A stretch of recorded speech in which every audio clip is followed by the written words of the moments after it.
नमस्कार. महाराष्ट्र योजना कॉर्नरमध्ये आपल्या सर्वांचे स्वागत आहे.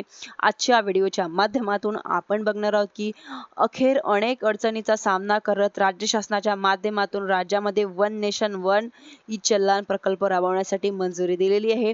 28 एप्रिल 2026 रोजी या संदर्भातील एक शासन निर्णय घेऊन प्रकल्प राज्यांमध्ये राबवण्याकरता मंजुरी देण्यात आलेली आहे.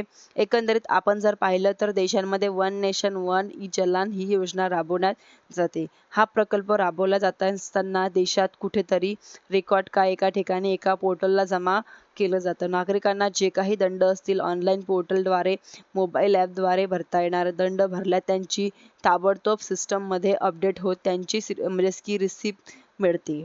ज्यांच्यामध्ये म्हणजे की रोख व्यवहार वगैरे हे सर्व बंद होऊन एक पारदर्शक कसा कारभार या ठिकाणी पार पडतो. ज्यांच्यामध्ये जर एखाद्या वाहन चालकाने नियम मोडला, सिग्नल तोडला, ओव्हर स्पीड काय असेल किंवा या CCTV कॅमेराद्वारेची वाहतुकीचे अधिकारी असतील, वाहतूक कर्मचारी, पोलीस असतील, त्यांच्या माध्यमातून गाडीचा नंबर स्कॅन करून ते सिस्टममधून भंग केला असेल तर त्या अनुषंगाने चलान जनरेट होत ताबडतोब वाहन मालकाचा जो मोबाईल नंबर असेल त्या मोबाईल नंबरवरती SMS पाठवून तो चलान त्या नागरिकाला वाहन चालकाला पाठवलं जातं. आपल्या वाहनावरती किती दंड आहे ऑनलाईन पद्धतीने भरणं या संपूर्ण सर्व प्रक्रिया ई चलन प्रकल्पाच्या माध्यमातून पार पाडल्या जातात.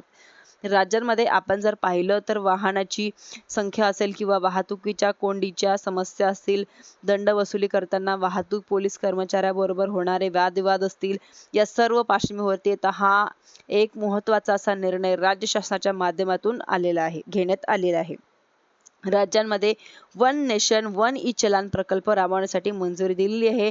आता आवश्यक असलेला 19,35,00,000 रुपयाचा निधी सुद्धा या ठिकाणी प्रकल्प साठी खर्च करण्यासाठी प्रशासकीय मान्यता देण्यात आलेली आहे. हा GR तुम्ही maharashtragovernment.in या संकेतस्थळावरती बघू शकतात.